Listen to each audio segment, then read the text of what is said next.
Hai, Assalamualaikum warahmatullahi wabarakatuh. Jumpa lagi bersama saya, Intan Rawit Sapanti, dalam mata kuliah pragmatik. Nah, teman-teman, kali ini kita akan membahas topik yang sangat menarik, yaitu prinsip kerjasama.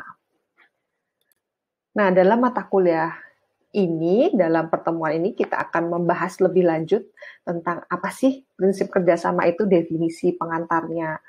Dan yang berikutnya adalah kita akan berdiskusi lebih lanjut mengenai maksim-maksim percakapannya, jenis-jenisnya apa, pengertiannya bagaimana, dan contoh-contohnya. Dan yang terakhir, saya minta teman-teman semua mampu menganalisa tuturan-tuturan berdasarkan prinsip kerjasama yang kita pelajari hari ini.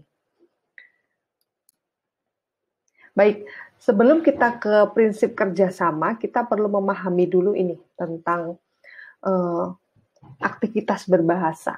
Jadi kan berbahasa ini sebuah aktivitas sosialnya. Nah, seperti aktivitas sosial lainnya, kegiatan berbahasa ini akan terwujud apabila ada manusia yang terlibat di dalamnya. Nah, tentu saja dalam berbicara, berkomunikasi ini ada penutur dan juga lawan tutur. Masing-masing mereka menyadari adanya kaidah-kaidah dalam penggunaan bahasa, dalam pengaturan tindakannya, dan juga interpretasi terhadap ucapan atau tindakan lawan bicaranya. Nah, masing-masing tentu saja harus bertanggung jawab terhadap tindakan dan penyimpangan yang terjadi.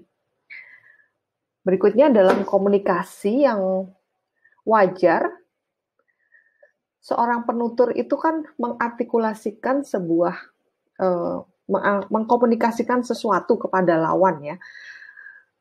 Tujuannya apa? Tujuannya supaya yang mendengar ini, lawan tutur ini paham terhadap maksud yang diutarakan oleh si penutur.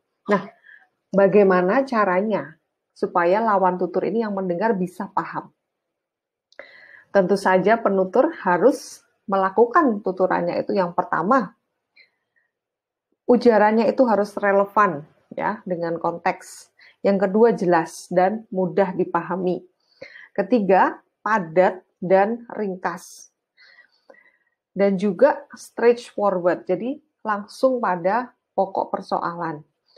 Jadi tidak menghabiskan banyak waktu lawan tuturnya. Nah, kita lihat contohnya, ada dua ujaran di sini. Maksud dari dua ujaran ini sama, yaitu meminta tolong kepada seseorang. Ya, jadi dia dalam kondisi yang membutuhkan pertolongan orang lain. Yang pertama ada ujaran tolong. Satu kata saja, tolong. Yang berikutnya adalah, dapatkah Anda menolong saya? Nah, dua ujaran dengan maksud yang sama ini akan digunakan di situasi yang berbeda. Dalam ujaran ini, tolong, tolong. Nah, kira-kira digunakan dalam kondisi yang mendesak atau tidak mendesak? Nah, tentu saja digunakan dalam kondisi yang gawat ya, digunakan dalam situasi yang darurat. Karena kita dalam keadaan panik dan ingin dibantu ya, jadi ujaran yang tepat adalah ini, tolong, tolong. Misalnya kalian kecopetan, bertemu dengan orang jahat, seperti itu. Nah, tetapi untuk situasi yang tidak mendesak, kita bisa menggunakan ujaran ini. Dapatkah Anda menolong saya? Nah, tentu saja ujaran ini tidak akan tepat kalau kita berada dalam situasi yang genting atau darurat. Dapatkah Anda menolong saya? Help, help. Itu tidak pas ya. Jadi, ujaran ini kita harus melihat situasi dan juga konteksnya. Dan sama ya, itulah tujuan dari sebuah percakapan. Jadi harus ada semacam kerjasama antara penutur dan juga lawan tutur. Nah, gimana caranya untuk mencapai kerjasama tersebut? Tujuan dari maksud kegiatan berbahasa ini bisa berhasil, ada 4 maksim percakapan yang harus dipenuhi oleh pembicara. Yang pertama adalah maksim kuantitas atau maxim of quantity. Yang kedua adalah maxim of quality atau maksim kualitas. Yang ketiga adalah maksim relevansi atau maxim of relevance. Dan yang terakhir adalah maxim of manner. Oke, kita coba bahas satu-satu ya. Yang pertama adalah maksim kuantitas atau maxim of quantity. Nah, dalam maksim ini menghendaki setiap peserta tuturan itu memberikan kontribusi yang secukupnya atau sebanyak yang dibutuhkan oleh lawan bicaranya. Tidak usah memberikan informasi yang berlebihan yang tidak dibutuhkan oleh lawan bicaranya. Misalnya contoh kalimat 104, tetangga saya hamil. Atau 105, tetangga saya yang perempuan hamil. Kita bisa melihat kalimat 104 ini singkat, padat, dan cukup ya, cukup bisa dipahami. Sedangkan yang 105 ini melanggar prinsip maxim of quantity. Kenapa? Karena hamil itu kan sudah berasosiasi dengan perempuan ya. Jadi tidak usah dijelaskan perempuan, tetangga saya yang perempuan. Jadi ini tetangga ini tidak perlu dijelaskan. Kenapa yang hamil pastikan perempuan, tidak laki-laki. Nah, di sini karena terlalu berlebihan dan tidak efektif, maka dia tidak sesuai dengan maxim of quantity. Nah, seperti ini ya. Misalnya ada kalimat, there is a man going upstairs. Tapi dijelaskan dengan panjang kali lebar, misalnya, there is a male adult human being in upright stance using his leg as a means of locomotion to propel himself up to the series of flat top structure of some 6 or 7 inch height. Itu terlalu berlebihan ya. Jadi intinya saja, there is a man going upstairs. Nah, seperti itu. Atau ketika situasi kalian harus memperhatikan situasi ketika diwawancara ya. Misalnya diwawancara, namamu siapa? Atau ketika ditanya orang ya, bukan dalam konteks wawancara kerja. Ada orang yang bertanya, nama siapa? Asal dari mana? Bekerja apa? Kalian bisa menjawab, nama saya Ani. Ketika ditanya pekerjaannya apa? Saya seorang guru. Seperti itu. Jadi memberikan jawaban yang langsung straight to the point. Tetapi akan beda cerita ketika kalian dalam situasi sedang wawancara kerja. Jadi ketika petugasnya menanyakan, coba ceritakan tentang dirimu ya. Kan nggak mungkin saya bilang, oh nama saya Ani. Pasti kita akan bercerita ya, oh ya nama saya Ani, saya lahir di sini, saya sudah bekerja di sini sebagai apa, bla bla bla, umur saya.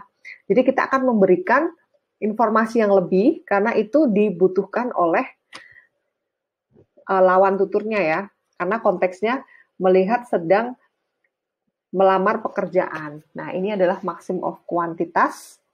Kita harus memperhatikan konteks dan memberikan kontribusi yang secukupnya. Nah, berikutnya maxim of quality atau maxim kualitas. Jadi sebenarnya dalam maxim ini kita harus mengatakan hal yang sebenarnya. Jadi harus berdasarkan fakta-fakta atau bukti-bukti yang memadai ya. Misalnya ibu kota Indonesia itu ya di Jakarta gitu loh, bukan kota-kota lain. Tapi misalnya ada maksud lain. Misalnya ada orang bertanya, ini sate ayam atau kambing? Tapi dijawab ayam berkepala kambing.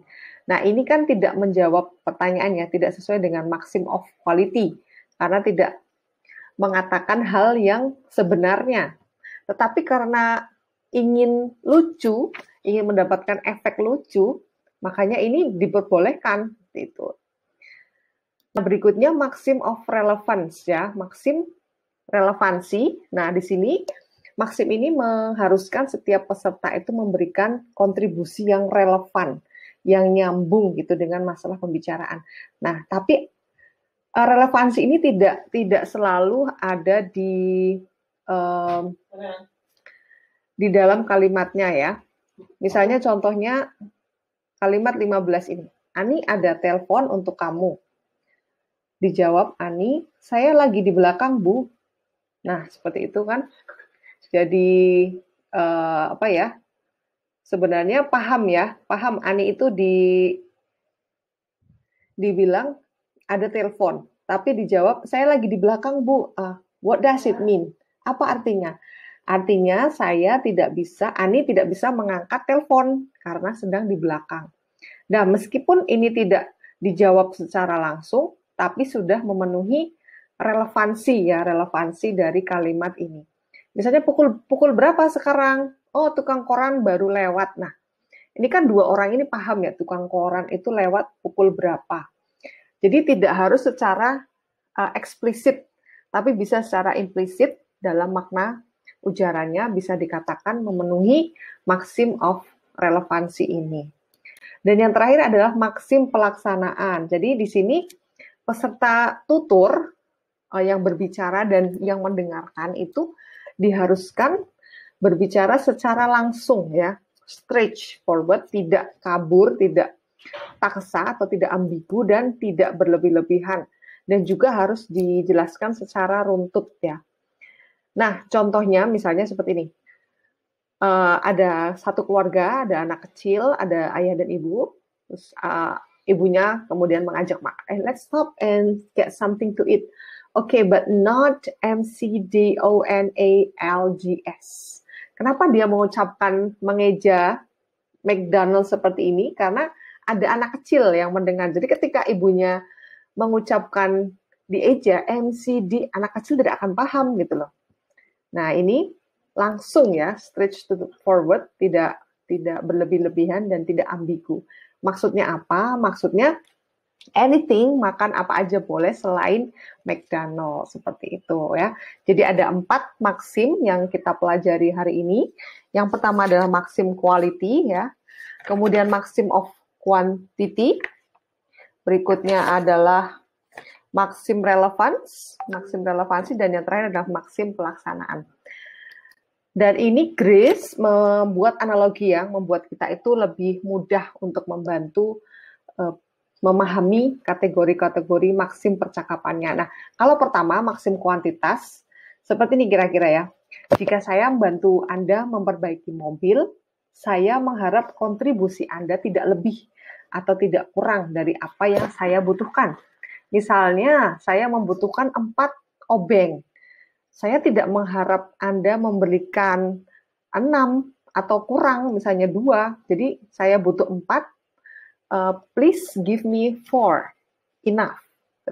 Yang kedua, maksim kualitas. Jadi, saya mengharapkan kontribusi yang sungguh-sungguh gitu loh. Misalnya, saya membutuhkan gula sebagai adonan kue. Saya tidak mengharap kamu kasih saya salt. I want sugar. You don't give me salt. Seperti itu. Jadi ketika saya butuh sendok, saya nggak butuh garpu atau piring. Just give me sendok gitu.